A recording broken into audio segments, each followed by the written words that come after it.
Hey now, we are getting over, and I am the Silver King, Adam Silverstein, here to lead you through these hard times. With your 2026 WWE SummerSlam Night 1 Instant Analysis. That's right, Getting Over is back once again, just minutes after the conclusion of the first night, the 2026 edition of WWE SummerSlam, to break down all the results from WWE's biggest party of the summer. We're going to give you grades, a list of winners, and our instant analysis review before this show is out. On the way into the program, allow the Silver King to remind you off the top that the Getting Over Wrestling podcast is all about Defy. So please, folks, stop being marks for yourselves and go back to being a mark for me. Go back to being marks for the Silver King, Adam Silverstein, Vintage Chris Vanini, and the Getting Over Wrestling podcast in totality. Head over to Apple Podcasts and Spotify. Leave a 5-star rating on Apple. Take a little extra time. Leave a 5-star written review. If you do, we will read it live right here on the show. Also, do not forget to follow us on social media at Getting Overcast on Twitter and Blue Sky. You get episode drops, news, analysis, highlights. You can send in questions and comments on the show, which we will read in our SummerSlam Second Look this coming Tuesday, our normal WWE episode on YouTube. If you subscribe over there, you can listen to the show. You can watch full-length video interviews. Hit the link in our profiles. You can join our free Slack channel. Subscribe to the show. Shop at the WWE shop. We get a little bit of a kickback, and get anything else that you need around the Getting Over Wrestling podcast. Follow us on social media at Getting Overcast. Before I welcome in Vintage Chris Vanini to the show, we have a tradition here for our instant analysis. We crack open a cold one, and the Silver King tonight, that one exploded just like the last one. The Silver King tonight has Melancholy from Tactical Brewing, very close to my home in Orlando, Florida. Vintage, welcome to the show. What do you got over there? Hello. Hi. Hello. I've got a Sour True Love. It's a raspberry sour ale from Martin House Brewing in Fort Worth, Texas. Yeah, this is a watermelon sour, but I mean, a spoiler alert, at least as far as the Silver King is concerned. Don't believe this is going to be a sour episode of the Getting Over Wrestling podcast. We're going to get to all of that momentarily as we kick off the WWE SummerSlam instant analysis for night one. A reminder for everyone who listens to the show or may even be listening for the first time. If you missed it, we have a WWE SummerSlam Ultimate Preview podcast already in our feed. Make sure you listen to that before night 2 on Sunday. Get all of our predictions and picks for that entire card. And of course, we will have another instant analysis as soon as that show goes off the air on Sunday. And then on Tuesday, I already mentioned it, we'll have your WWE SummerSlam Second Look, but we'll also break down the Raw after SummerSlam and a ton of stuff from SmackDown that we do not talk about either on this instant analysis or Sunday show, based on whether there's any go-home content for the individual matches. Vintage, let's not waste any further time. Let's get right into the WWE SummerSlam instant analysis. Before we go match by match and break down the entire card, an overall take, I guess, on the aesthetics of the show. I thought US Bank Stadium looked great. It was set up beautifully. The stage was fantastic, though it was tough for me to understand why they went with triangles. Like, there was no thematic relevance, best I could tell, but it looked great. It felt like a WrestleMania caliber stage, even without all the pageantry. Like, if you just compare this directly to WrestleMania 35, this takes a huge shit on it. Unfortunately, WWE, they still suffered from multiple production issues, primarily with audio. It's ridiculous to me that a company that used to pride itself on production and would get through many broadcasts without any flaws can be so sloppy in 2026. But overall, I thought the presentation was on point. Yes, I love the stage. Love that they gave it a big stage. The video board, it kind of looked like the shape of the WWE title, but the triangles made it a little bit interesting, different. So that's kind of how I first saw it. I did like it because remember, I went to SummerSlam in Detroit 3 years ago. There basically was no stage. They just came out of the corner. I think it was the same in Cleveland after that. So going with a big stage, probably like they did last year, probably because it's a 2-night show. I think that helps the aesthetic. It looked like there were some tarps in the upper deck. Oh, definitely. The stage was moved up a bit because obviously they didn't sell out the whole stadium and stuff like that. But that's Is what it is. Stadium looks really nice. It always does. I think biggest issue for me aesthetically, I know what you're going to say. Go for it. Is that most of the show was in daylight. The entire show is in daylight. Yeah. Yeah. I mean, this thing went just over 3 hours. And because it started 6 p.m. Eastern, 5 p.m. Central, and sunset was like 8:39 p.m. Central, I think we said, it was just setting as the main event was concluding. And that is one subject we'll discuss at the very end of this podcast, the length of the show, the match time, and all that. Not an issue like it was at WrestleMania. Still some notes on perhaps how that could be improved, but the venue was fantastic. No question about it. And it only could have been better, most likely, if it occurred in darkness, which is tough to understand why they didn't do it. It is notable. Like most of the new NFL stadiums that are being built, the one they've advertised for Kansas City, all this, like they're all going with the same aesthetic of like letting a lot of natural light in, which works great for football. Amazing. But not as great for other events that happen in the daylight. Yeah, the only one that has a problem is AT&T Stadium, right? The Cowboy Stadium, where it casts that shadow and it kind of screws up the home team, which like whoever came up with that was that's like ridiculous. The reverse. It works great for everything. Everyone but the else NFL except for team them. at the stadium. Yeah. By the way, just a point of reference, SummerSlam 2023 is the one you attended in Detroit. One of the reasons why the set was different there, they had 60,000 fans. If WWE put 60,000 fans in each night of this show, obviously that was a one-night show, this is 2-night, they would have scaled back the stage as well. This seats, the US Bank Stadium, it seats 70,000. Yeah. They knew they were never going to sell that. They did initially think they were going to do about 50. They went under 40 on Saturday, and they're probably going to go under 40 on Sunday as well. So I'll think about that. SummerSlam, by the way, the entrance was in the corner, and on the open part of the field where the stage was tonight, back in 2023, it was just a gigantic black tarp, which made the feel in the stadium a little bit weird. I think this having a full stage setup and everything makes for a better feel. No doubt. Now, I know what our listeners are thinking right now. Silver King Vintage, you're 7 minutes in. Can we get to the WWE SummerSlam instant analysis? Yes, we can, and we're not going to have that conversation again tomorrow on Sunday, so don't worry about it. Let's kick off this instant analysis for night one, where WWE surprisingly concluded the show, and that was Oba Femi versus Brock Lesnar inside Hell in a Cell. In other words, oh, we got two big meaty men bumping me tonight. Initially, I thought it was a crazy decision not to have the WWE Championship main event SummerSlam, particularly given the star power in that match. But as we said before WrestleMania, and again here before SummerSlam, Oba Brock was built much better than most other feuds going into the show. From a stature standpoint, it was tough to argue with the decision. Given the results of both matches and the way they transpired, it ultimately made perfect sense why they did it this way. Still, knowing ahead of time that this was going to main event, even though it was never announced on the show until CM Punk and Cody Rhodes just happened to come out before this match, it was still a surprise, Vintage. Yeah, just because like it wasn't announced going in or anything that this would be Brock Lesnar's retirement match. And so if that wasn't a stipulation of some kind, I guess, but it is something they've hyped up a lot. It is maybe the thing people were most excited to see. It's Brock in Minnesota.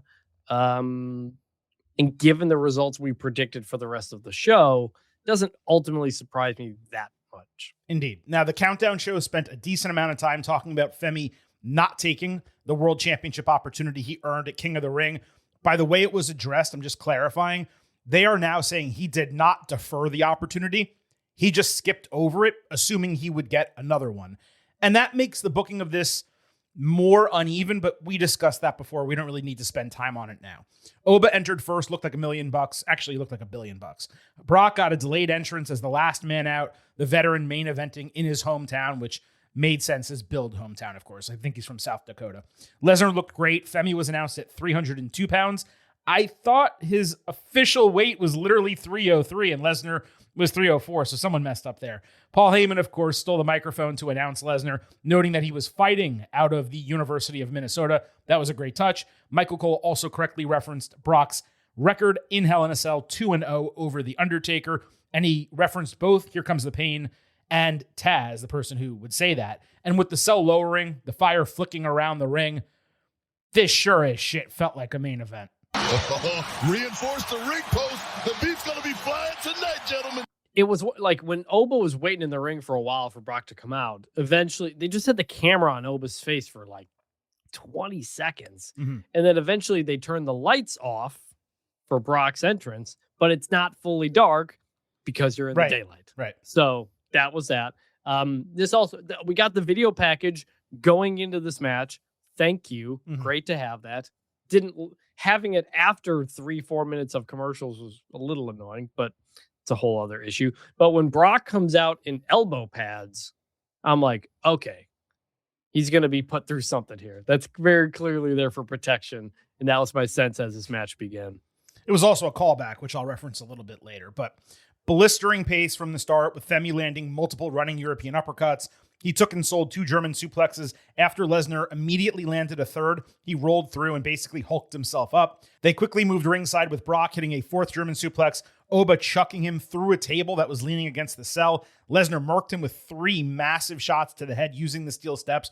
All of them looked like they landed flush. He followed with a 5th German and 2 steel chair shots. The chair now appears to be sponsored by Wingstop. By the way, only a matter of time. Next, kendo stick, sponsored by Payway.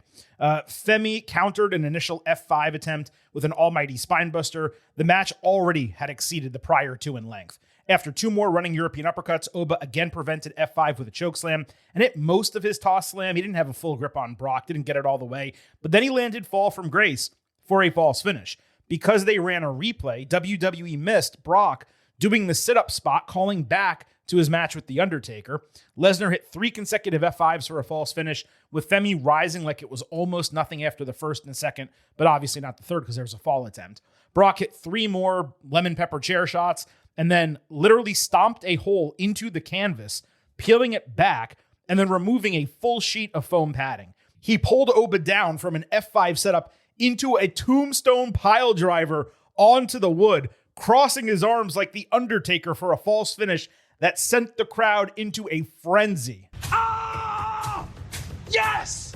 I love that! Oba then punched a chair out of Brock's hand and hit fall from grace onto the regular covered canvas to win in 12 minutes. I'm not sure whether he missed the exposed wood, if that was not the planned bump, if Brock told him not to do it, but it was interesting for him not to use that part of the ring in the finish.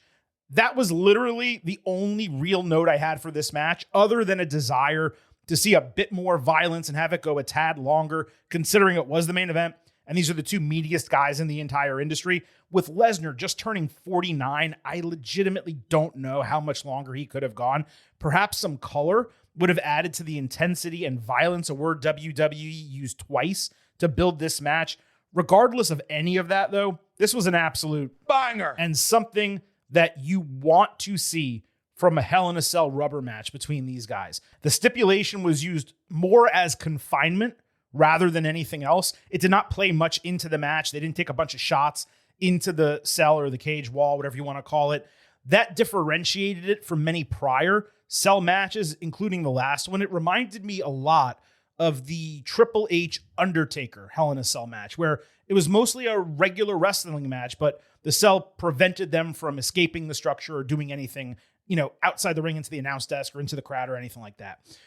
I felt the cell added to the gravitas of the entire affair. By going with 7 F5s in the prior match, it felt like there were more to come here. You gave us that line on the Ultimate Preview Vintage, but the spot exposing the canvas with the second Undertaker homage to the match was tremendous. Oba went over clean without much fuss.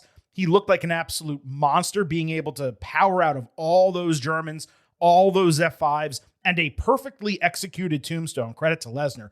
Femi was made by victory, but even more so given what happened after the bell. We'll cover that in a moment. The finish being so sudden after the tombstone was the only downgrade I had for this match. It firmly knocked it off of the perfection tier into 1 slot lower. I had 0 issue with the cell itself not being a huge part of the match. I just feel like between the tombstone and the fall from grace, which would have been better if it was into the wood, between there should have been another 30, 60 seconds, something like that. I'm still at 4.5 stars, 5 slabs of beef. Big meaty man slapping meat. That's what I want. He don't want no water. He don't want no bread. All he wants is meat. There's a lot of beef out here. There is beef flying Yeah, this was definitely the best of their three. And that's the best thing you can say about it in an extremely complimentary way. The first one was meant to be a shocking rout. The second one, I guess, shocking for how much Oba kicked out of. A Brock battle. wins. More of a battle match. Yeah. Yeah. This one was, for the most part, a wrestling match. Now, a lot of weapons involved, but we got a real match out of it. That is ultimately what we wanted. You're right that the cell added to the gravitas. Like, if you're watching on television, I don't know what watching Hell in a Cell in a stadium is like. I can't imagine it's great, and you're probably just all looking at the TV screen. I thought my favorite spot of this match was Brock going through the table. That was great. Because you don't see that very often. And it was one of the few things that did involve the cell because the table was like tilted up against it. Like, you see Brock go through finishers and weapons and all that stuff, but watching him go through a table, I was like, oh, you don't see that. I'd love to know the last time Brock went through a table that was not the announce table. Like, it's got to be years and years and years ago. So, like, I like that. I did roll my eyes at the Wingstop steel chair. We could talk about that later. Ultimately, yes, the finish, like when Oba won, the crowd didn't go, oh, like they didn't know it was the finish until 3 hit. Exactly. And I think in a match like this, you want to build up to where people think that's the finish finally, and they cheer, and it happens. I give it about a 4. Like, I thought it was quite good. I'm not gonna say like really good or more, because it, this could have been, you could have made the case this just could have been a street fight, but they gave them time to do a match, and that's what we really needed, and they did that. I might come back to between our two grades on the rewatch. Like, I was really hyped up for this in the moment, and don't forget, it's a tenet of our show. Like, it has been since the very beginning. Big meaty man slapping meat. That's what I want. And they delivered it here, and they delivered it even more than the WrestleMania match, which you and I both put over huge. I do believe the finish left a little bit of a sour taste, but that doesn't mean it was a bad finish. It didn't hit the way you really want. You want that exclamation point. You want the moment in Infinity War where Captain America holds out his hand and, he gets, I don't even know the name of the hammer. I'm so not a, Marvel. Mjolnir. Thank you. You are more so than I am. Or you want the Tony Stark snap. You want that. And it just felt like this was part of a sequence. I thought Brock was going to kick out of this fall from grace. So and then Femi was going to pick him up and slowly move him over to the wood and hit another one. And that would be the end of the match. If that was the finish, knocked it out of the park. It was just one move, one sequence, too few, 30 seconds too short is what I would say. But is that nitpicking? Probably. It was still awesome. And the post-match really put it over the top. Femi and Lesnar sold extensively after the bell as they raised the cell, which made me believe something would happen between them, a show of respect, an arm raise, something to that end. When they come back from replay, Oba's just celebrating in the ring by himself, and I'm like super disappointed. I'm like, I can't believe this is how they're ending the show. But Brock stopped walking down the ramp, turned around, slowly climbed back into the ring. He pulled off his elbow pads. He wore those as a callback to earlier in his career. He offered a handshake. But before Oba could decide whether he would shake his hand, Lesnar just brought him in for this massive bear hug. Then he raised his arm, rotating him halfway around the ring. Femi then tried to leave. Lesnar brought him back into the ring, grabbing a microphone, calling Oba the future of WWE, and he even referred to himself as, quote, the past. He patted him on the shoulder, raised his arm a second time for another celebration, and that's what ultimately ended SummerSlam. Now, it is quite possible, perhaps even likely, that Oba had no idea this was coming. The way he was moving, it seemed like it was a surprise to him. Incredibly professional and respectable move by Lesnar, not only doing the job in the fashion he did across the first and the third match, but also going out of his way to fully put over Femi and anoint him as the future. I never thought I would see Lesnar passing the torch like that to a guy like this. We all assumed for years any type of passing the torch was already done. It was Lesnar giving it to Roman Reigns, ultimately losing that feud, and Reigns is the guy. Lesnar doing this to Femi, it felt like a real passing of the torch. as opposed to a contrived one through WWE Creative. Oba is now rocket strapped, and we need to see what's going to happen with him next. But as far as Brock is concerned, going out on your Shield like that in your build hometown, doing a couple Undertaker homages, losing the way he did, that may be it for him outside of a payday match in Saudi Arabia. I could see his retirement actually coming at a WrestleMania 43 to Gunther. Would not be surprised if that's the actual booking. But I believe everyone can kind of take solace in understanding that WrestleMania 42 was his swan song of like, hey, this is it. I'm going out on my Shield in this feud. SummerSlam was him saying, hey, I'm the past, he's the future. And if he wrestles one more time, it's for a paycheck. They're going to want major stars there. Okay, who cares? If Gunther gets a win over him, great. Yeah, I mean, the only thing missing from this was them singing American Pie as the show went off the air. You need Tyson Fury for that to happen. I thought Brock was going to announce his retirement. Like, that's when he grabbed the mic. That's what I thought that was. I was thinking, okay, he like fake kind of did it at WrestleMania, and here he's going to officially do it. Mm-hmm. And he didn't. And that's fine. I like you, I've been thinking for a while, have your last match with Gunther. It's the whole career killer bit. It'd be a waste if you don't. And I'm sure Saudi Arabia will pay a lot of money for it. So perhaps that's what it is. I mean, like, has anybody in wrestling history been put over in their first 7 months the way Oba Femi has? Like, it's maybe even more than that. I mean, to have the Cody match, to beat Brock at WrestleMania the way you did, to win King of the Ring, to be talking with Roman coming out of WrestleMania, to main event a night of SummerSlam and have Brock Lesnar announce that you're this, like, it's got to be one of the top 3 to 5. Well, I'll put it this way. He's one of only like 8 months you've ever had. He's one of only like 5 people to main event their first SummerSlam, which is notable, obviously. I think Brock's one of them, right? Brock Lesnar, I don't know whether he is, but Brock Lesnar, I want to say 4 months into his main roster career, beat The Rock for the World Heavyweight Championship. So yeah, at SummerSlam. That was that the main event? Looking up now, yes, it was main event. So like that would be a comparison, but the way you laid it out, it feels bigger. Like Oba only got eliminated from the Royal Rumble because of Lesnar. Preceding that, the month prior, as you mentioned, Cody. Then he beats him at WrestleMania. He loses to him, sure. Also, by the way, he didn't lose to Cody. That was like a DQ, wasn't it? Yeah, Drew McIntyre got DQ involved. finish, yeah. Only loses to Lesnar, really. That's his only main roster loss at this point. Gets the win back inside Hell in a Cell in the SummerSlam main event. Then gets anointed by him afterward. And then King of the Ring inside there, which I didn't mention.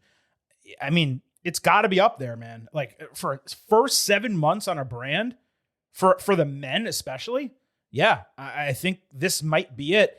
And really, I mean, look, there's no question, like, he's him. Like, this man, for every definition of the world, has it. You have it. You couldn't get rid of it. You couldn't sell it if you wanted to. You are it. But that brings us to a really important question, which is, do you have any concerns about how Femi works from here? Because I do, to a degree. 100, absolutely. If he's kicking out of 3 F5s and a tombstone pile driver into exposed wood, how does Roman Reigns beat him with a spear? How does Braun Breaker ever take him down? Lesnar putting Femi over like this was perhaps even bigger than him simply winning the WWE title. But once he does take that strap, whenever that happens, presumably while he's age 28 or by age 29 at the latest, how do you book him without the strap in the longer term? Those are questions that WWE and its creative team are going to need to answer. And at this juncture, I don't know that they have those answers. No, this was my concern going into WrestleMania, remember. I think there were a couple of options on the table we thought for Oba, and I was like, oh, it was like, I think it might have been the John Cena. It was back when John Cena was retiring. We were talking about if Oba would be the guy for that. And my concern was, like, where do you go from there? And so you do all this Brock stuff. Where do you go from it? The only place to go from here is to win to win a world championship. And you're going to have to knock him down a couple pegs at some point. Absolutely. To create that sympathy for him. So we'll see. I am concerned. They've gone so hard, so fast with this. Mm-hmm. It's great. They've built a new star. We'll talk later about, all these old guys around the world championship picture. Like this right here is everything we want. He has a chance to be the first champion under 30 since Bray Wyatt. And I would have to check to see when the last time they had a champion who was 28. But I'm sure it was years and years before that. So like they're doing the thing. They're building their next stars. So are we being nitpicky by saying they're doing too much? Maybe. But I also think back to the last Unreal season we just saw, mm-hmm. where Triple H says in that show, maybe kayfabing us, maybe not, that one of the reasons they didn't want Braun Breaker to win the Royal Rumble because they would have felt that Braun Breaker is being shoved down fans' throats. Oba Femi is being shoved down our throats. Now we like it and people like it, so it's fine. But that's the difference. It's believable. That's yeah. So it's interesting. When you have Oba Femi and he's checking all the boxes, he promos, he wrestles, like the aura is there, right? That's, people can say, well, they're booking him really hard, really fast, but that's not the same as shoving Roman Reigns down our throats when he couldn't talk and couldn't wrestle, or Braun Breaker down our throats when he has, I don't want to be disrespectful, 75% of those areas compared to Oba's 100%. And we saw when Breaker got those opportunities, he wasn't ready for prime time. He had a lot of botches in his 2 featured matches. Like his promos are good, not great. He doesn't have the crowd, whether as a babyface or a heel, firmly behind him. Oba does. So I want to be very clear with my opinion. I do not believe they're shoving him down our throats, nor do I believe they're booking him too hard, too fast. I'm simply saying that because of the way he's getting booked, they're creating problems for themselves in the future, one would think, because unlike when Lesnar was coming up, and you could say, well, he's champion, but then he eventually loses, and he can feud with Rock, Stone Cold Steve Austin, The Undertaker, Kane. Like, these are all really big, prominent, large men where you could see Lesnar losing matches and feuds to them. Kurt Angle, another example. Who could beat Femi? And you realistically believe it right now, because the answers are Roman Reigns, Gunther, and then maybe Cody Rhodes and Seth Rollins, just because of veteran wiles. They catch him in a pinning combination, whatever the case might be. CM Punk is, nearly 50 years old. You can't believe that he's going to beat him. And a lot of these other younger guys, like once this generation ages out, then you have Femi against like Braun Breaker and Austin Theory and Carmelo Hayes and Trick Williams. And you're looking at all of them. You're like, who the hell is ever going to beat Oba? The answer right now is nobody. So that is my greater concern. I know that's putting the cart before the horse to a degree, but that's how strong he's being booked. He didn't just beat Lesnar. He destroyed Lesnar 2 out of 3 times. And he kicked out and no-sold stuff that if it was happening to smaller wrestlers, which we have seen, whether it's, Seth Rollins in WWE or Will Ospreay in AEW or whoever, we look at it and we're like, that's absolutely ridiculous. With Oba, it's okay because he's such a massive individual you believe is no selling. So that's kind of what I'm getting at. It's not that they're booking him too hard, too fast. It's just by booking him too hard, too fast, it does create legitimate concerns for the future. Yeah, I hope they build out character more because he's very good on the mic. It's incredible. Like you can do a lot of things with him that is not just the big bad monster. And so we'll see, because it's long. You have to imagine when he wins the world championship, you have to imagine it's going to be at WrestleMania. Mm-hmm. And so we got some time. So I'm curious what they do. Now, before we move to the expected main event, Silver King does need to remind you that whether it is Raw, SmackDown, NXT, or premium live events like SummerSlam, Getting Over is all in, utilizing NordVPN with Netflix. It's easy to set up A drastically better viewing experience each night. You get the same high-quality streams, except they become commercial-free shows. All you have to do is sign up at nordvpn.com/gettingover, open the app, quick connect to another country like the United Kingdom, open Netflix, and watch the program. It works for other apps as well. But that's not all you get with a NordVPN subscription, because it's an all-in-one digital security solution that blocks threats before they reach your device, not after. You get protected against malware, dangerous websites, and ads, and one account can be used on 10 different devices. Best of all, there's no risk. NordVPN has a 30-day money-back guarantee. To get the best discount, go to nordvpn.com/gettingover. Our link will give you 4 extra free months off the 2-year plan. So improve your WWE viewing, save some money, and receive an all-in-one security solution while getting the best discount for the best VPN at nordvpn.com/gettingover. Like I said, let's break down the expected main event of this show, the undisputed WWE Championship on the line, CM Punk defending against Cody Rhodes. First, SmackDown, the go-home show. Footage was shown of Cody elbowing Punk in the face after they teamed up in a tag team match at a house show. Played it off as incidental, but it was impossible that it wasn't purposeful the way it looked. Punk backstage said he and Rhodes have been running from this match for some time. Trick Williams confronted, saying he's coming for the WWE title sooner than later. Punk said Trick losing last week was disappointing because he's salivating for fresh faces to challenge for the title. Punk then interrupted Rhodes' main event entrance before he even advanced off the stage, storming past him and patting him on the head like a child, which was probably the single best moment in this entire build. They immediately started yelling at each other in the ring until Punk just stopped cold to do his signature line, which was incredibly dumb. Cody, by the way, had a freaking Club WWE logo on his jacket, which looked ridiculous. Punk said he doesn't care whose feathers he ruffles or who he makes angry, especially considering he was the hottest wrestler in the company even during the decade he wasn't in WWE, and he needs to know who the better wrestler is between them for business purposes. Okay. Rhodes then made the same deviation to do his signature line, first getting booed, then getting some chance through the boos. Cody said the WWE title for both of them is not business but personal because it means you're the best in the world. He recalled Punk saying he returned to WWE not to make friends but to make money, but Punk clarified he never said he was there to lose friends either, especially not Rhodes. But if he had to choose between losing a friend and losing the title, it would not be Cody's night. Rhodes wanted to fight right away, so Punk stripped himself, got into a fighting stance, and uttered "say when," sticking out his chin to taunt. Cody took off his jacket, showing that he was wearing all black underneath, kind of giving the Man in Black from Westworld vibes.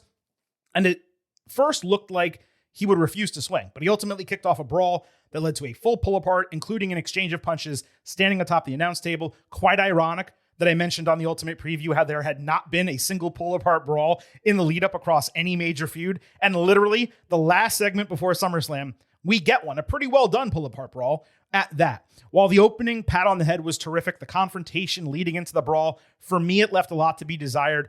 It was repetitive and kind of heatless, continuing to feel void of actual conflict. An accidental belt shot here, elbow there. We're friends, but also I want your title, but also maybe we're not friends and we have some issues with each other. It was like they attempted to add depth on the go-home, but they only dipped their feet in the water, just like the rest of their face-to-face segments. If that is because this is going to be revisited at a later date, maybe before WrestleMania, I'll understand that. But this is still freaking SummerSlam. It's not Clash in Italy. That's why the show-ending brawl was necessary. And again, that part did deliver. But it remained insane to me that a feud with 2 stars of this caliber was so blasé week after week, even despite the short time frame they had to actually build the match.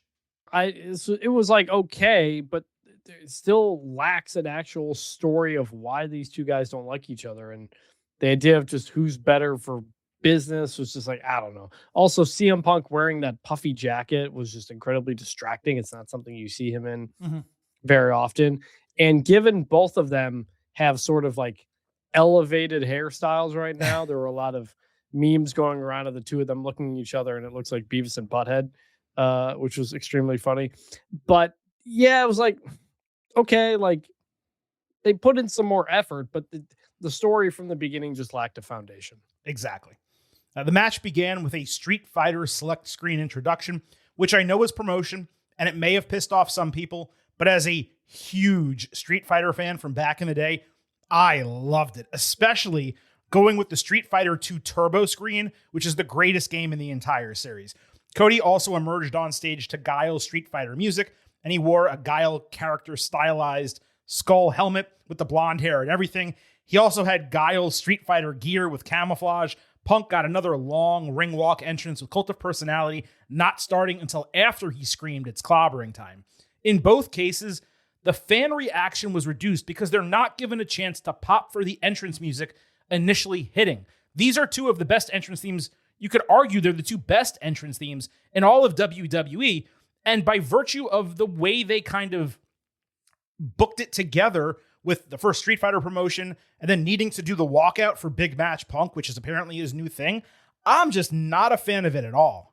No, don't like that. Punk was also wearing Minnesota North Stars. Sorry. He was also wearing Minnesota North Stars gears, and he had Swamp Ass from the bell onward, which was unfortunate. I thought it was weird. Like, I know he's an old school guy and he wants to shout out the North Stars, the old team, but like, they have the Wild, so why wouldn't you just wear the current team's colors? Anyway, Vintage, your thoughts on all that? It wouldn't be a CM Punk appearance if he didn't reference the local hockey team. Yeah. Of all the advertising stuff, the Street Fighter one here was the one that bothered me the least. Like, it's a fighting game. Like, it at least like matches the tone of what we're doing here. I thought the Kyle hair on the skull was kind of corny, but like kind of funny too. And he's in the movie. He's playing the character. It's not the reference is like direct. Yeah. It's purposeful. You know? Yeah. And the only problem was like, and it happened twice on the show, the advertisement part of the entrance transitioning to the regular part of the entrance is just very abrupt and like not smooth whatsoever. Mm-hmm. And so that was just a little bit weird. But other than that, no, it was fine. You're right. It went like, okay, the ad's over. Now here's the entrance versus blending it together where you're like, oh, that's kind of cool. They made a transition, you know? Yeah. Anyway, getting to the match. They exchanged hard chops at the bell, leading to a slow start that indicated a long match was coming. Cody sold a left wrist and Punk sold a left knee, which Rhodes worked with a dragon screw. After Punk landed an elbow drop, Cody Cutter took him down for an early false finish. Disaster kick and a double jump super Cody Cutter each resulted in the same. Punk appeared to start a second wind, but Rhodes caught the first go-to-sleep attempt cold, pulling him down into a figure four leg lock, which in reality, he should have executed it onto the other leg that was injured and just moved, changed the order of operations. The crowd was firmly behind Punk as he rolled into a rope break. He countered a second attempt into the Anaconda Vice. Rhodes quickly broke that as well. Cody tried to get fancy with a spinning Alabama Slam. Punk countered him down at the end of it, back into an Anaconda Vice, one of the better spots of the match. A double counter led to a crossroads and a great 2.9 false finish. Punk attempted and completely missed an all-time bad moonsault, which I'm officially dubbing here on the show the ugliest moonsault ever. But he seemed to have really a nice laugh with himself before hitting a wrist lock lariat. Go to sleep finally landed. Punk was unable to cover, selling the knee, and Cody was right next to the ropes anyway. Both announce tables got cleared. Rhodes pushed Punk back into the ring and ate another GTS, but Punk forgot to grab the arm, leading to an easy rope break for the challenger. Punk put Rhodes on the near table, but as he steadied himself on the top turnbuckle, Cody got out of dodge and Punk crashed through the desk, knee first. Credit to Michael Cole for calling that out live and hammering it home. Back inside, Rhodes tried another double jump Cody Cutter. Punk dodged it, and Cody nailed the referee with his entire body instead. Punk immediately hit GTS. They repeated the whole bounce off the ropes, a second attempt thing. Cody countered that into a crossroads. Punk flew out of the ring. Suddenly, Randy Orton returned out of the crowd, taking Cody down with an RKO out of nowhere and a somewhat hysterical wink into the camera. Fans popped like crazy for him. Punk did not see that transpire. Another great shout by Cole. But when he respawned, he had just enough energy to pick Rhodes up for another GTS with a slow count 1, 2, 3 to retain the title in 30 minutes. Lots to unpack here, obviously. The match started slow, but that was simply an indication it was going to go long. Punk at this age does not have the stamina to go all out for a half hour. After the first 13 minutes of real traditional, like slow storytelling wrestling, the final 17 were banging, with one hiccup being Punk's attempted moonsault, but that's pretty much it. Listen, stop trying to do other people's moves and stuff that is not part of your arsenal. Or at least if you're going to do it, save it for TV. I know you laughed at yourself and that was fine, but like laugh at yourself on television, not in a major main event or equivalent main event at SummerSlam. Also, let's stop with the bounce off the ropes double GTS spot. We've seen it enough already. There was plenty to love about the work over the latter 2/3 of the match besides that criticism. And I particularly enjoyed the late sequence outside of the ring, trying to use the tables, resetting the count, the false finish, and then the missed high risk.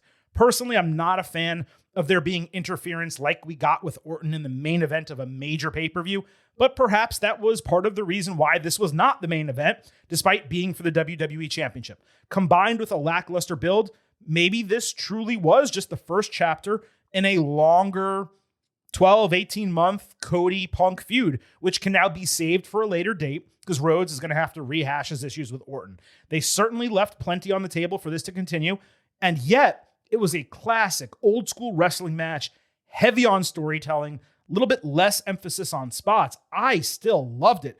4.25 stars. The ceiling with Orton's interference was only a quarter higher. It started too slow to earn that grade. I still thought it was a more than respectable WWE Championship match for a major show, even if it didn't hit all the marks we would have loved to have seen if it was built better, if there was no interference, and of course, if he didn't try a stupid moonsault. Probably like a 3.75. It felt like the Roman WrestleMania match, just not as good. I mean, everything from the entrance to the spot off the turnbuckle onto the table, a lot of it was just doing the same thing he had done there. Just either it didn't feel as fresh or it wasn't as good. But for what it was pretty good. Punk has tried a moonsault before against John Cena in 2012. Yeah, I was going to say, and it went pretty much just as badly then as it did here. The crooked looking moonsault. I don't know if the plan was to hit it this time or if it was some weird callback to him not being good at a moonsault, almost like Kurt Angle's like too good at a moonsault. I don't know. But it took you out of the moment for sure. Punk's like his like in-ring gimmick almost for the last year is that he's the old guy still fighting. And I saw a lot of comments on social media during and after about how like just Punk doesn't look like a good wrestler. And it's like, that's the point. Correct. That's the story story he's telling. He's the old guy who can't go hard for 30 minutes and he has to scratch and claw and try to be smarter or take bigger risks. And I'm sorry to interrupt you, but the moonsault played into that. Like, even though you and I both hated it and he shouldn't have done it, it played into him being like, well, what else am I going to do? Like, I got to figure something out. Let me try this. Yeah.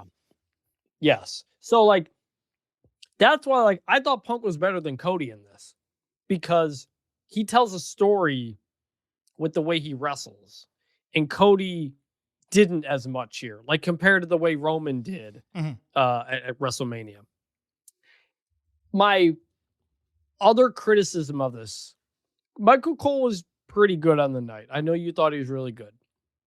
But when Punk does the turnbuckle off onto the table and the table explodes, within like 2 seconds, Cole is like, the knee, wait, the knee, it's not good. The knee, he could have hurt his knee. The knee. And it was like, dude, sell the moment first. We know the knee is the storyline of the match, but like, be a little bit more just like, oh my God, his body exploded. No, but can he even get up? No, but the whole thing, the reason why I said I loved that call is he did, oh my God, into the table, but then he immediately noted he landed with the bad knee first. Yeah, I know. That's a great call. But like, don't give it like 10 seconds first and then like realize, oh man, the knee too. It's just like, no, man, that's not how you call combat sports. It's like throwing Mankind off the table and being like, his shoulder.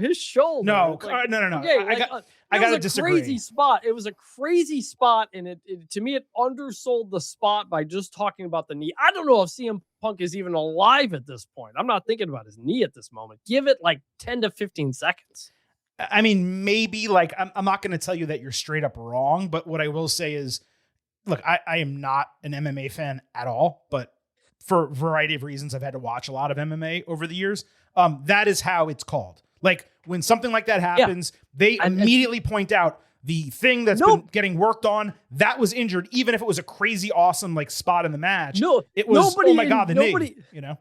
Nobody in UFC is jumping off the top of the octagon to a table. No, but I'm saying the equivalent. Yeah, it's a little bit different. The equivalent is if someone has an injury or an issue in the match, or in a fight, and that gets targeted or something happens to it. And they did it early. The first time Punk landed on the knee, that's what they did. Yes, but he landed through a table off the top rope into the knee. The first call was, oh my God. The second call was the knee. After this crazy spot, we don't need to be told 50 times I disagree with you. I get it. Anyway, that's it's a bit of a nitpick. But other than that, I thought this was it was solid. It was just it was a lot like the Roman match and just not as good. In terms of Randy coming back, well, we'll get to that. I kind of wanted him to. Let's get to that. Let's get to that in a second. I did want to just follow up. Cody has not had a great 2026 when it comes to singles matches. Like the Randy Orton match at WrestleMania was a disappointment, among others. I don't know if you agree, because you don't see him as high on the match as I am, but I thought this was his best match since 3 Stages of Hell against Drew McIntyre. That was in January. Yeah, probably. I'd have to think of it more. I mean, he wasn't bad in this. I said, Punk was better in this match. That's not that Cody was bad. Yeah. But that's not that Cody was bad, yeah. Okay, just curious. As far as Orton is concerned, since you brought it up, for those curious, my understanding is he began experiencing a reoccurrence of his back issues immediately before WrestleMania. I'm not sure whether WWE originally planned to make Orton champion like we wanted at that show, or if the Rhodes win and the punt kick close was always the booking. But certainly, if they were not confident about Orton wrestling immediately after WrestleMania, they made the right decision. Not following up on the punt kick for nearly 4 months was rough. But having Orton return in a huge spot like this, it should kick off the next phase of their feud with ease. And the best part of that vintage is that it should push Cody away from the WWE Championship. And what a lot of us want is Cody, not as the champion, perhaps not even in chase, actually working a feud and taking a step back on whatever show he's on to not only the other champion, but the other talent. I said this before the WrestleMania feud began. I was proven correct then. And I'm going to say it again now. Orton is going to get cheered over Rhodes here. WWE, They're going to have a really tough decision to make, whether to finally allow Cody to turn heel or at least let him get booed as a babyface and not fight against it. This is a rare position for Randy to experience. Fans have always 100% bought into whether he was a babyface or heel. They would align with whatever the company wanted and they would not reject it. At this stage of his career, they do not want to boo this guy who is rarely on television and shows up and is now going against someone who they're not all in with anymore. The Cody Rhodes shtick, I'm not saying he's done. I'm not saying the fans hate him and he's not going to sell merch and move tickets, but the shtick has grown tired and he needs a massive refresh. My hope is with Orton returning, that does not just mean him moving away from the title. It means his character getting some type of significant change between now and, who knows, WrestleMania 43. I looked this up during the match because my brother texted me. Do you know the last time Cody had a pay-per-view match that was not involving the title and was also not a tag team multi-man type of thing? So pay-per-view or premium live event by your definition or mine? Because he had one not involving the title with Oba Femi at Saturday Night's Main Event. I don't count that. But he had the titles. Yes, but it wasn't a championship. If he has the title, that doesn't count. That doesn't qualify, right? Then the last time he did it was probably Seth Rollins, Hell in a Cell. That was before. That was before he won the title. That's what I'm saying. Back. It was SummerSlam 2023. Brock Lesnar. Right. He was coming off of losing to Roman at WrestleMania Los Angeles. Then he goes into the Brock feud. That was the last one because or maybe he got hurt after that. So maybe it was the Seth one. It was right around there. Well, no, Seth Rollins was before he won the title. Yeah. So it was about, you might be right then. So it was about 3 years or 2.5 years plus. That is a long, long time. Mm-hmm. We need to see him doing different things. For a while. The Randy. Yeah, for a while. And the Randy thing is a good way to do it. Now, it's not Cody working with new talent. It's going back to an old story, but that's okay. There was a moment when they were zoomed in on Cody and he was leaned over after the referee got knocked out and Orton came in. I thought Randy was going to punt him again. I thought that might have been a little bit more fitting than an RKO. out of nowhere, even though we all love the RKO. But either way, I'm interested in this. I'm interested in any kayfabe explanation for why Randy punted Cody and disappeared for several months. Right. But the wink at the camera, like remember when Randy before he turned heel, he's probably as good on the mic now as he has ever been. Best in his career. Like he really got so much more comfortable, better, and became a babyface more because of that, and is leaned into it. So looking forward to what happens here. Hopefully we find out this Friday on SmackDown, and hopefully Cody is away from that title for a long time. And if Randy can keep him from it, and if they're not going to, build that on every single episode of SmackDown, that may not be the worst thing in the entire world. Got a lot of fresh faces, time on the show. While it's 2 hours and it's limited, if you do Cody and Randy every other week or 2 times out of every 3 weeks, and you just free up a little, air and space for all these other talents, both men and women, by the way, that would be great. Let's move to the opening match for night 1 of WWE SummerSlam, the Women's World Championship. Liv Morgan defending against Io Sky. Io received a huge pop as the first one out. She was shot out of a cannon, dominating Liv at the bell until she was tripped up atop the barricade. Morgan executed 3 amigos and a basement enziguri. Sky answered her with a missile dropkick and a bullet train attack, plus a tope sunset flip powerbomb exclamation point out of the ring. Judgment Day interfered 7 minutes in with Raquel Rodriguez choke slamming Io off the top rope into the middle of the ring for a false finish. Impressive distance and power on that. She avoided Oblivion by catching and throwing Liv outside before taking out Raquel and Roxanne Perez with a sky-high moonsault ringside. Morgan caught her coming back inside with a well-executed head scissors DDT, but Sky took her off the top rope with a surprising Spanish fly. I don't think I've seen Liv do anything like that. Io followed with a fairy tale ending and a double underhook backbreaker, but Liv dodged a second bullet train attack. Sky again prevented Oblivion, moving into basically an inverted crossroads, and then she hit Oblivion herself for a false finish, with Crooked Car starting the count a whole second late. Morgan avoided over the moonsault, with Sky selling an injury on the landing, as Liv caught her with a flying code breaker from the second rope. Io avoided a third finisher attempt with an apron German suplex and a bullet train attack into the ring post, selling her knee after that. Liv got boots up to stop over the moonsault.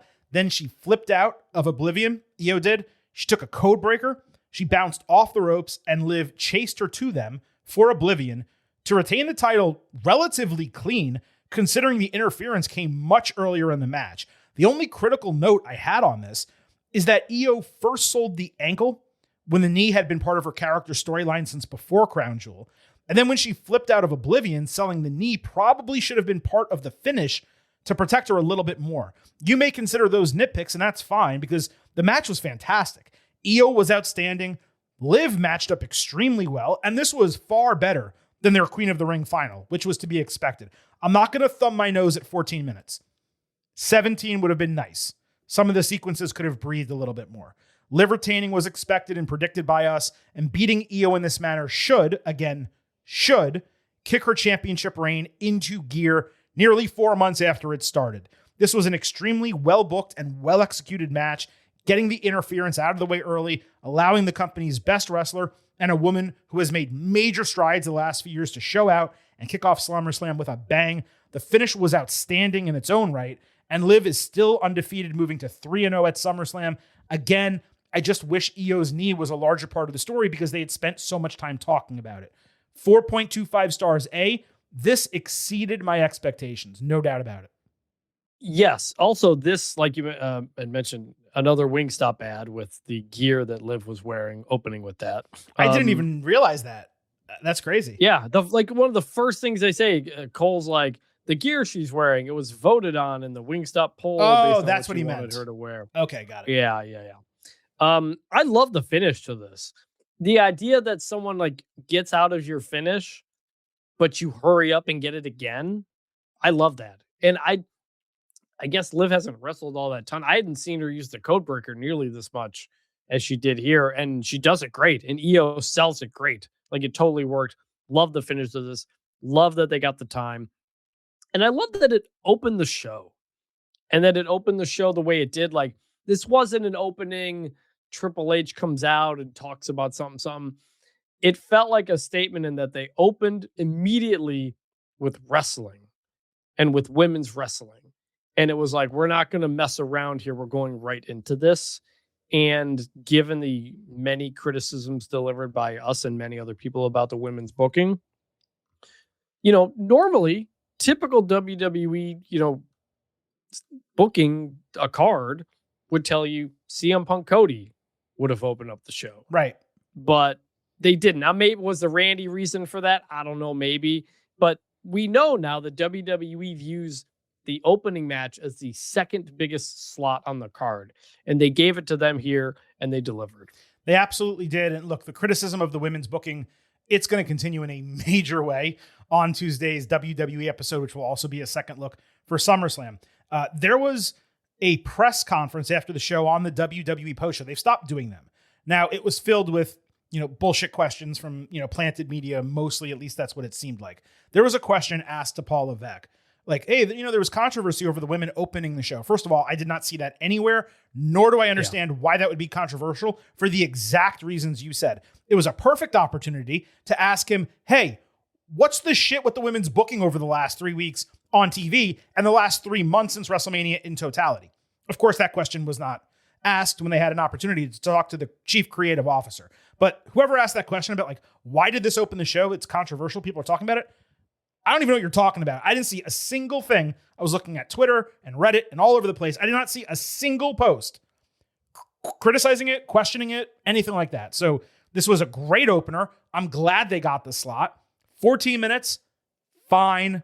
17 to 20 really would have been nice, especially for them. 2 young women who can move quickly. They have stamina. It's not like you're doing a Rhea Ripley, Raquel Rodriguez match where you're like, if this goes 20, they're really going to slow down. This could be problematic. Well, like, these are the types of women you give 20 minutes to, I would have liked more, but also it was the second longest match on the card. So that's fair. Yeah. You know what? That's totally fair.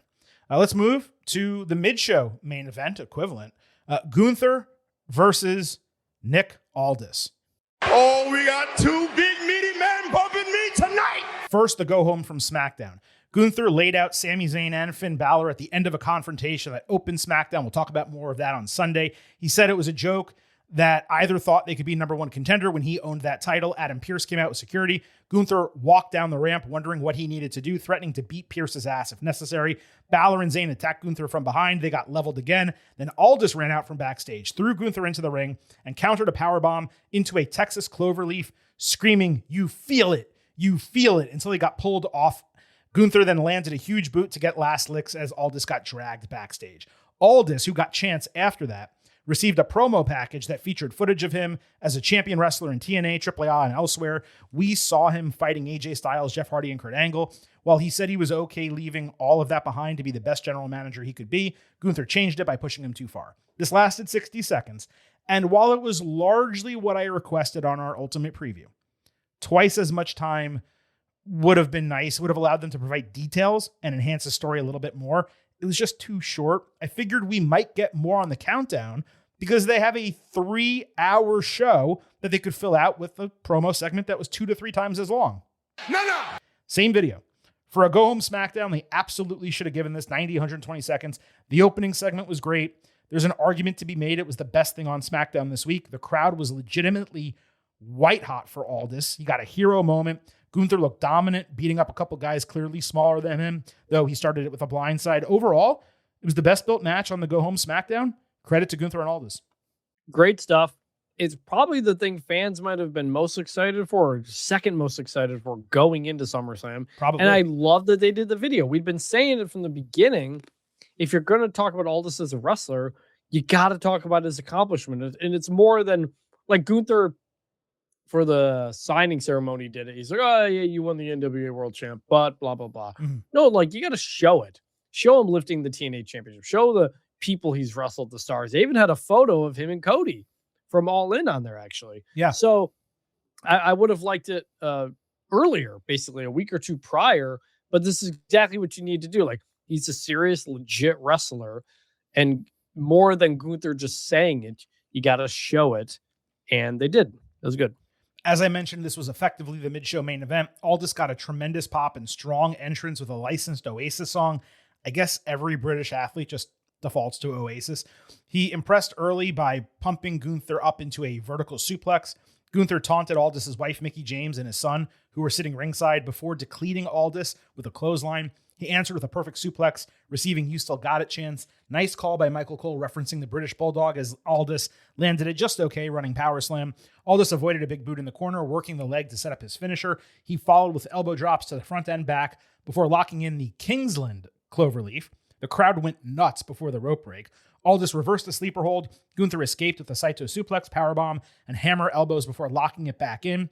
Though Aldis was able to get back to his feet and attempt another break, Gunther ultimately weighed him back down to the canvas for a clear tap-out finish in just under 12 minutes. Pretty much exactly what should have been expected. Aldis looked more than game, but Gunther won with relative ease considering he's one of the best in the world, and Aldis wrestled his first match in 3 years. The only real critique I have harkens back to what we talked about on the Ultimate Preview, the Pat McAfee match receiving more time and kind of getting a tip of the cap from Gunther that Aldis did not hear. Now, that could be circumstantial, given the storyline. Aldis' long layoff from wrestling. He was visibly winded for a few minutes in the middle of the match, and he had to really power through the finish, and he is still going to be an on-screen general manager, whereas McAfee was just a commentator. So there's no real shame in that. Extremely solid. There was no doubt we got what we wanted here, which was... Big meaty man slapping meat. That's what I want. No bread. No water, just me. 3.5 stars B and 3 slabs of beef. I think I'd give it a 3.5 as well. This wasn't the best match on the card. I think this is what I enjoyed most from SummerSlam, just from a whole entire sports entertainment perspective, for a lot of reasons. One, like there was Nick Aldis coming out to Oasis. The nickname, the National Treasure, Nick Aldis. That's such a classic old school wrestling nickname. I love that. And he's a big muscular dude. Yeah. And we don't have many of those in pro wrestling anymore. And it stands out because of that. And I liked it. He made Gunther look pretty small, frankly. Yeah. And comparatively, yeah. When Cody had Triple H on his podcast a few months ago, Cody made the point that he wanted more big jacked up dudes in wrestling because we don't have many of those. And that's exactly what I thought of when I saw all this. So it was just like, you look at him, everything about his whole presentation was like, this is pro wrestling. So first off, just love that whole thing. The music starts and I'm like, is this Oasis? And it was Oasis. They shelled out for it. So good on them for doing that. He wrestled perfectly fine.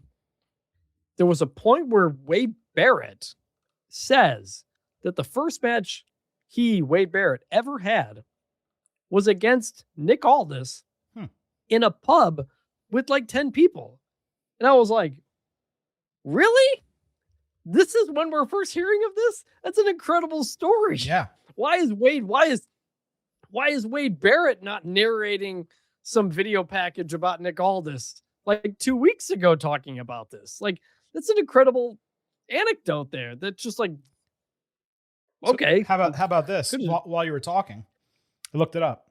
Nick Aldis defeated Stu Sanders, who's Wade Barrett, at a DKW event at Fondue Sports and Social Club in Purfleet, Essex, England on February 16th, 2005. His first 2 matches were against Aldis, actually. Incredible. Yeah. So I'm glad Wade Barrett mentioned that. It added to it in the moment. I was like, holy crap, you could have used that to build this up even more. It's really cool. Loved Mickie James's appearance, taunting him. I was wondering if we get a spot where Mickie James would just slap him, where the ref's not looking. Would have been nice to just have one of those. The crowd popped as he was putting in the cloverleaf.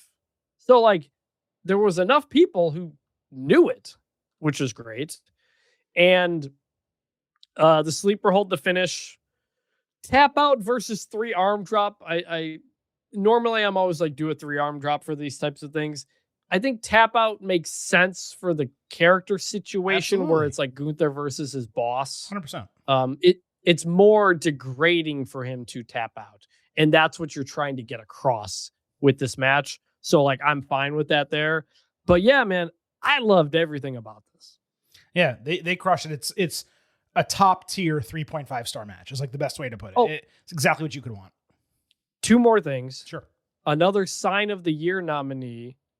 It said Aldis and a bag of chips. I saw that. Great. Which made me laugh. And Gunther once again wearing his jacket to the ring. It says ring general, but it also has stitched in like SummerSlam 2026. He's done this the last couple of big matches, kind of like a soccer jersey, where you like make your specific thing and you stitch in the event, which I thought was just, they don't point it out, but I notice it, and it's just like a really cool touch. I wonder if he's doing that to keep them or if they're selling them and auctioning them off on WWE Shop. I'd be curious. I'm going to look at that after this is all over, before Tuesday's show. Aldis received a standing ovation alone in the ring after the bell. He got thunderous "You still got it" chants from the fans. Mickey and his son were allowed to come into the ring. They simply embraced. He did not leave his boots in the ring or anything like that. So it was not a retirement match, even though Cole tried to make it sound like it was a possibility. As we've said before, hopefully Aldis gets in the ring here and there in the future. I still want the Survivor Series elimination match with he and Adam Pearce as wrestling captains. Make that shit happen. Give me what I want. Give me what I want.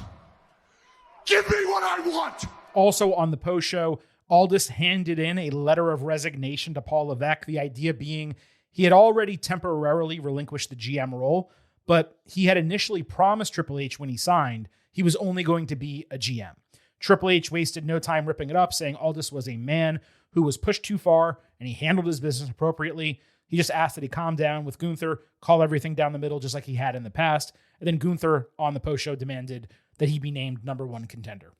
I thought the letter of resignation was handed in because Aldis was going to follow by saying, I'm resigning as GM because I want to be a wrestler and I can't do both jobs. Alas, it does feel like it was one and done. We can always hold out hope. Yeah, I mean, like they said, he's only 39. It felt like a see if you can do it, you can do it. Now, announcing you're back in the GM role, play it down the middle, creates a difficult situation for him to want to wrestle again. But I don't know, man, like I talked to him a couple years ago about wrestling. Like he didn't know if he was able to or wanted to do it again. Maybe he just wanted to see if he could, and he could, and he did, and he's good with that. He does a very good job as GM and agent and all that kind of stuff that they're doing. So, yeah, I was worried he was like leaving the company. Like I thought the letter of resignation, I thought he was going to say resignation and like, I'm done here. So I'm glad he's sticking around. He's a very good GM. So I like that. So all in all, good stuff. They could have done that too, where he resigned and then he disappeared for 2 months. And then he comes back and saves someone at the end of a match. And now he's a wrestler. You know, he signed a new contract and whatever. So they could have done that too. We'll just keep our fingers crossed and hope that we see more of Aldis in the ring. You know, I saw people saying at the end of this match, he should be a full-time wrestler. This is crazy.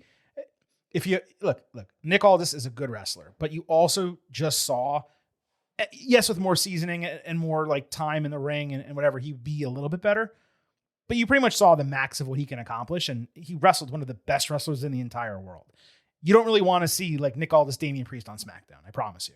So let's keep it few and far between, but I do want him to get more opportunities.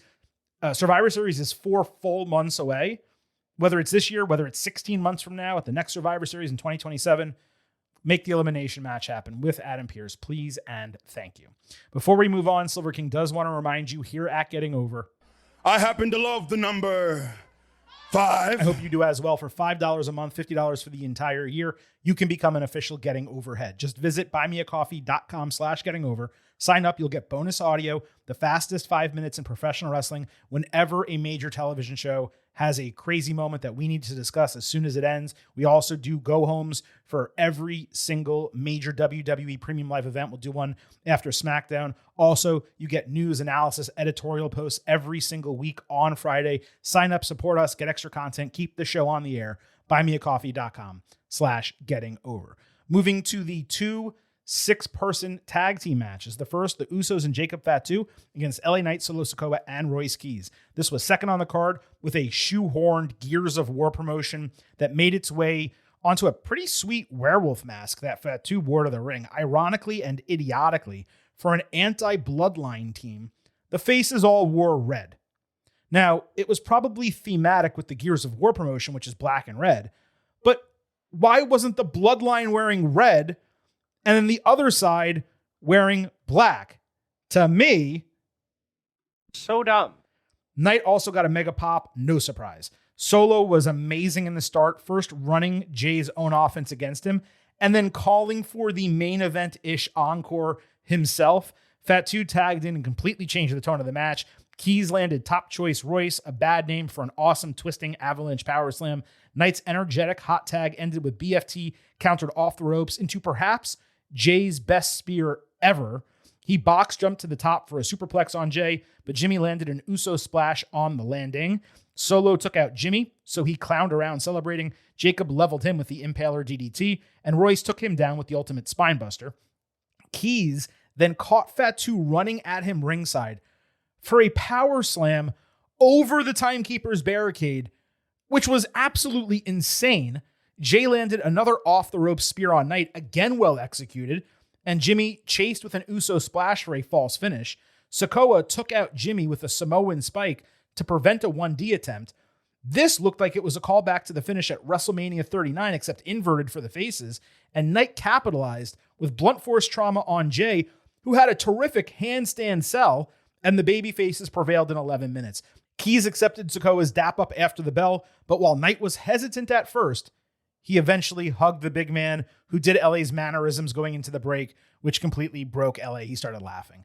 This was a hell of a match. Just an absolute blast from an entertainment standpoint. Surprised at the result, as an amalgamation of faces taking down this cohesive bloodline side is not usually what happens. But from a storytelling standpoint, and I wished I had thought about this on the Ultimate Preview. When you're talking about Raw moving forward, having Jay specifically lose, it gives Roman Reigns so much more ammunition to disrespect them and continue to create the dissension within the ranks, favoring Jacob over Jay and Jimmy. As for the match, it was probably the best Jay has wrestled in eons. Both of his spears in the BFT cell were him at the top of his game. We have criticized him a lot on the show, deservingly so. You got to give credit where it's due. He was great in this match. Key showed out in a major way. The power slam over the barricade was one of those moments that literally made you gasp, and they were inches away from that being a disaster. Sikoa was unsurprisingly the MVP. His comedy shone ridiculously bright. He is going to get over massively if he stays on that track, and Knight is already insanely over. Clearly about to be number one contender for the world title, at least I think. Outside of it getting a bit more time, I'm not sure what else you could have wanted from this. 3.75 stars, B+. Yeah, it was good. It was fun. That's what you want with a 6-man tag match on a show like this. This was the other example of that Gears of War ad. Like the earthquake thing and all this serious war stuff, and then you're hit with Uso. I laughed. I laughed when that happened because of that transition. It made zero sense whatsoever. LA Knight got a good pop, and I again literally laughed out loud when Solo ran it back. Just in the middle of him doing it in the middle of a match, the crowd went crazy for this. They were yeeting like just crazy as soon as he started doing this. Totally worked. Also, WWE put out a clip of Solo at the SummerSlam Fan Fest. That was really cool. Talking to fans. That was really funny as well, doing pew pew and stuff like that. He's just getting over more and more. And my brother texted me this after the match I agreed with. What about Solo and LA Knight? I know. As tag team champions, I know. Yeah. Could be a lot of fun. Now that would require WWE to give a rat's ass about the tag team division. So, but that's the thing. You can have them win the titles off the division, then feud with the Usos over them, get them to the Usos. The Street Profits come back from paternity leave, then they win it. You can create teams in that way. But, of course you could. Yeah, you could. But you have to care. Yep. Spot of the match was two Royce Keys. You mentioned the one, the power slam over the barricade. but he continues to have an amazing spine buster. Yeah. Just loved every bit about that. And then I was surprised the babyfaces won. Like, we both picked the Usos. We figured the bloodline winning makes sense. They didn't. They just went with what the fans wanted. So what does this mean for bloodline dissension? We'll see. I don't know. But I enjoyed this. We had the Bella Twins and Paige against Fatal Influence. The faces all got separate entrances. That way Nikki could receive a return pop, and it worked. Brie got her ass kicked early, taking a cannonball into the steel steps ringside and getting hurt. Nikki didn't have much ring rust on her hot tag, best I could tell. The director basically missed her hitting Rack Attack 2.0, but it was a broken fall anyway.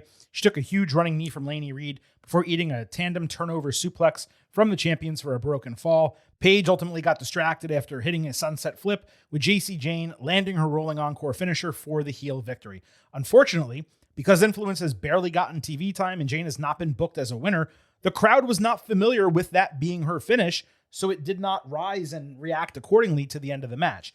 JC was the standout, but it left a lot to be desired. With so many young, talented women on this roster, Influence needs to be battling against them, not a bunch of legends. Hopefully, this is the end of the feud. We get a break on TV for them. 2.5 star C. It was just average all the way around at 8 minutes. Fallon Henley, by the way, had a great moment during this match that we'll probably talk about on Tuesday. Yes, we will. Also, do you think JC Jane's outfit coming into the match was an homage to Shawn Michaels? So I got a note from a listener. I was going to save it for Tuesday's show because for time reasons. And I want to shout out the right person. I don't have the name here. I'll get you on Tuesday, buddy. But he wrote in that all three of them were doing an homage to Shawn Michaels, Triple H, and The Undertaker. So yes. Okay. I guess I'll have to go back and look at the other two. But that would make sense because JC was obvious, the black and white, the glasses, all that stuff. It very much looked like it, but I thought that was cool. This was what it was. I picked this correctly. I figured they'd put the young people over here. And they did. So it was what it was. Yeah, you got this right. And I'm glad you did, because this was the right booking, especially given what came after. I mean, way better for Influence to win this. They won the titles off them. They beat them 3-on-3. Like, good. Move on and do something else. Now, the Bellas raised Paige's arm after the bell in a show of solidarity, but Nikki turned heel as expected, taking her head off with a massive lariat. Then she landed Rack Attack 2.0 and literally stood atop her body as Brie sold her shoulder and mean mugged. Brie legitimately injured her shoulder. She may have separated or dislocated it. Paul Levesque said she went to the hospital after the show. Nikki ranted into the camera about Paige taking her spot, not letting her do that again. The turn worked. It generated a strong reaction from the crowd. They had sympathy for Paige. And the Bellas have always been much better as heels, especially Nikki. The key will be ensuring this does not take TV time, limited SmackDown TV time, especially for the women, away from all the others on this show who need the time. Blake Monroe, Jordan Grace, Julia. Like, there's a lot of really talented women. We don't need a Bellas and Paige feud eating up TV. I would run it slow with advancement every second or third week rather than have it be a weekly deal. I would not be surprised if the plan was for, I think you mentioned this on the Ultimate Preview. That's what I called, yep. Yeah, the plan maybe was for AJ Lee to return, team with Paige, and fight the Bellas in a tag team scenario. But if Brie is now actually injured, they may need to delay the entire thing or do Nikki versus Paige as singles. And then maybe by the time it's over, Brie is okay. If it's not a multi-month injury, then you can do the tag team, or you take them all off TV and you just give the younger women time and you reset this whenever Brie is healthy. So fingers crossed it works out in one of those ways. I liked the heel turn. I'm glad it happened. Again, I don't want them taking time from the younger women. I'm not saying not to feature them. It's totally fine to have them. The fans like them. But you got to get these other women integrated into the show. Well, I'd also like to actually get into Paige here. She came back at WrestleMania, got a huge pop. It was a big deal. And she's been second and third wheel to the Bellas the whole time. And, if my prediction that it was going to be a tag team thing with AJ, that still would have done that. There's an opportunity here to actually remind everybody who has gotten into WWE over the last 5 years who Paige was, what she did, why WWE made a movie about her starring Florence Pugh and Vince Vaughn. Do the Paige thing. She's back. she doesn't have to be a champion or whatever, but like get people into her. Nikki Bella is a great heel. A singles thing I think would be really good, but there's got to be a purpose to it, and that purpose has to be actually reestablishing Paige. No doubt about it. Completely agree with you. Well, that wraps up our night one instant analysis for WWE SummerSlam. That means the final portion of this show is dedicated to providing a final grade for night one of WWE SummerSlam. First, a reminder, our pre-show expectation grades from our WWE SummerSlam Ultimate Preview, which you should listen to ahead of night two. We have night one and night two separated. There are timestamps, so you can jump exactly to that spot. Our expectation grades for night one, Silver King was at a 93A. Vintage, you were at a 90A-. As always, when we give our grades here at the end of these instant analysis, you get the opportunity to go first. What is your final grade for night one, the 2026 edition of WWE SummerSlam? I'm torn here because I wasn't like blown away by anything. And so I think I'm going to give 86 high B. And that probably seems a bit harsh. Yeah.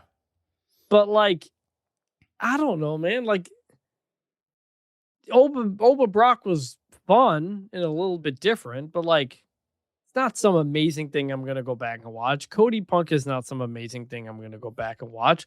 My favorite part of the whole show was Nick Aldis. Like the Liv EO was good, but there wasn't a title change. There was no title changes here. The only like meaningful thing I would say in kayfabe that happened is Randy Orton's return. Mm-hmm. But like I don't know. Like B's not a bad grade. And I've been saying this for like a year now of like expanding the range that we give things. I thought it was like pretty good. And to me, that's a B. I think there are parts of this show that exceeded expectations in that the matches got time. We were not exiting the show as concerned about like what night two was going to look like as we were after WrestleMania, where night one was just a travesty with all the there were ads on this show. It was not inundated like WrestleMania. The matches were not 5, 6, 7 minutes insulting one after another. Like we got a regular strong PLE here. What I don't understand is this. The show started at 6 p.m. Eastern. I still have no idea why. Okay. There is nothing else happening in sports right now. And you had a 6-match card and you're in the central time zone. Like, explain that to me. But because you're starting so early, why could a few of these matches not had an additional 5 to 7 minutes? I'm not talking about every match on the show. Some of them, the length was okay. But Liv and EO and the men's 6-man, it's the second biggest event of the year. You don't have a hard out. Can we please just get a little bit more wrestling?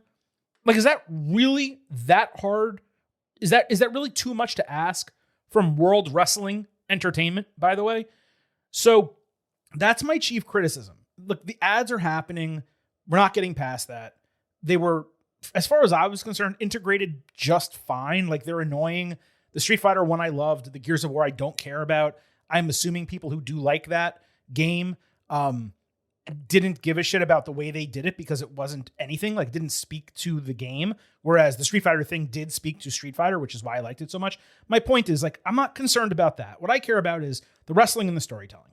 And I think an 86B is way too low. I mean, I'm very surprised by that from the standpoint of this being a really solid, jam-packed to a degree, 3-hour premium live event. Now, I'm not saying that it met my expectations. It did not. A lot of the matches were like a tick below what I thought they were going to be, where I had Liv and EO a little bit higher. I had the men's 6-man a little bit higher. Gunther and Aldis met expectations exactly. And the co-main events, if you want to call them that, were both a little bit below what I expected. So I'm not at a 93A like I was coming in, but I'm nowhere near a B. And, you know, if you're resetting your scale, and is your complete right to do that, you know, there are shows that were so much worse than this that we gave 86s and 87s 2 years ago. So, you know, it doesn't really work for this to be an 86 and then for some B-level show where there were no title changes and every match was short 2 years ago to kind of get that same grade, as far as I'm concerned. So I'm grading this on the scale I've always utilized. Did stuff happen that mattered? Was it exciting and entertaining? Where did it, reside compared to my expectation coming in. I'm at an A minus. I'm going to say a 91. So 2 points below where I was, kind of, right between the lowest A and the lowest A minus, because it was a real compact, solid, entertaining show. And unlike a lot of events, and I'm saying WWE, I'm saying NXT, I'm saying AEW as well. I watched this show and I don't believe a single thing made me mad, or I thought it was ridiculous, or the booking was wrong, or whatever the case might be. And if I get to run through a show like that and I'm energized still by the time it's over, and there's multiple moments where I say, holy shit, or I jump out of my chair a little bit or whatever, and I got those. It wasn't just the main event with Oba and Brock. I got it with Royce Keys, as you mentioned. I loved what happened in that 6-man in totality, the women's match that opened. This felt like, for all the negativity around WWE from the outside and all the negativity that we've shared on the show recently, this did feel like a step back in the right direction for them. And that's why I'm at a 91 A minus, still lower than I expected. Certainly not 4 points lower, and certainly not all the way to a B like you. Look, you're going 2 points lower. I'm going 4 points lower. I don't think that's a very big difference. That's what I'm trying to say. It's the final grade that's different, though. It's the B versus what I'm trying to stretch. That's what I'm trying to stretch things out of it. Also, I think I'm giving a higher, maybe a different scale for WrestleMania, Rumble, and SummerSlam. See, I don't think you can do that. I think everything has to be using the same scale. This is supposed to be the second biggest show of the year, and there was nothing on it where I'm like, man, I'm going to remember that for a while. I'm going to think about it. Like last year, they gave us some things. You had the Brock return. You had the Seth Rollins cash. And that's where I was surprised. Yeah, but don't forget, man. So they gave us those moments. I'm sorry to interrupt you, but they gave us those moments last year. And we criticized them because you and I both said... I didn't, because I wasn't on the show, but yes. Well, and after the fact, on the second look, when you joined, whatever we did, we discussed how they were doing surprises just to do surprises. The Brock Lesnar return, like, why the hell did that have to happen? Why couldn't they just save that for Raw? Like we were eventually, I was, and then you eventually joined me in being critical that they were doing moments just to do moments. And they didn't do that here. Everything that happened on the show made complete sense in kayfabe, and it was booked for a particular reason to move things forward. And one of the things we talked about on the Ultimate Preview was we said, hey, look, WWE has been in a lull since WrestleMania. It's really struggled. Hopefully SummerSlam is a bit of a reset going forward. That's what this show felt like to me. Now, I don't know if it's going to continue into Sunday, night 2. You and I both have lower expectation grades going into that. I'm starting I'm starting at a 90 A minus. You're starting at an 87 B plus. So, I mean, maybe they can surprise us. And I'll tell you this too. You mentioned no title changes on this show. Not surprising. I don't think you and I predicted either of them. I would not be surprised if there's more title changes than we expect at night 2 on Sunday. Well, we already know one's going to happen in the interim, WWE Women's Championship ladder match. You and I both believe the Intercontinental title is going to change hands. I feel like that United States Championship might flip now. Like, I don't know, man. It just coming out of the segment from SmackDown, we'll talk about it tomorrow, but coming out of that segment and the fact that there's 0 title changes on Saturday, it's like they got to give you at least 2 plus a new champion for the women on Sunday, right? Plus a number one contender. Plus a number one contender gets named. Yeah. That's why I said going in as we did our pre-show grades, was like the card for night 1 was better, but night 2 has the more consequential stuff. Mm-hmm. So we'll see. I just think with night 1, there's really nothing I came out of this being like, whoa. And for your second biggest show of the year, I expected more. It felt like a really good wrestling show. Mm-hmm. And that's okay. I just expected a little bit more from SummerSlam. And this is part of going from one night to 2 nights where you kind of have to water it down a little bit. So that's part of it. But yeah, I mean, on the whole, like this may end up being a situation where the sum is greater than the parts. But we'll see how night 2 goes. But I may be like, you know what? Night 1 and night 2 together, great. Mm-hmm. But individually, maybe not as good. So we'll see. Yeah, you and I were both like, when we did our total grades, which we'll share tomorrow, we were actually believing that we thought the sum of both nights would wind up putting together a real nice composed show. And that's the fact, man. if you picked the best 8 to 9 matches from the 12 that they're offering us and you put it on one card, like that had a chance to be a legitimate A card. But when you split them and you add some other matches that probably shouldn't be on the show, people maybe who shouldn't be on the show instead of others, that's where you kind of get into this issue. But look, we're going to do this entire thing again tomorrow. So let's get out of here tonight. We will be back, same bat time, same bat channel, 24 hours later with your 2026 WWE SummerSlam Night 2 instant analysis. If you're not already subscribed to the show, make sure you do it wherever you want to listen to this performance enhancing audio. Don't forget to listen to our WWE SummerSlam Ultimate Preview ahead of Night 2. That is already in the podcast feed, and we will be back on Tuesday as well with a WWE SummerSlam second look, a quick review breakdown of anything we might have missed from both of these shows. And then, of course, we'll break down everything that happened on SmackDown that we're not already covering this weekend and everything from the Raw after SummerSlam. Please remember, here at Getting Over, It's all about Defy. head over to Apple Podcasts and Spotify. Leave a 5-star rating on Apple. Take a little extra time. Leave a 5-star written review. If you do, we will read it live right here on the show. And follow us on social media at Getting Overcast on Twitter and Blue Sky. You get episode drops, news, analysis, highlights. You can send in questions and comments for the show, which we will address on Tuesday. On YouTube, you can listen to the show. You can watch full-length video interviews. Hit the link on our social media profiles. Join our free Slack channel. It was buzzing all night Saturday. It'll be just like that on Sunday. Everyone discussing SummerSlam. You can also subscribe to the show, shop on WWE Shop, and so much more. Find us on social media at Getting Overcast. That is it for tonight. We'll do this again tomorrow. For Vintage Chris Vanini, this is the Silver King Adam Silverstein signing off and leaving you with just 3 final words. Bye for now.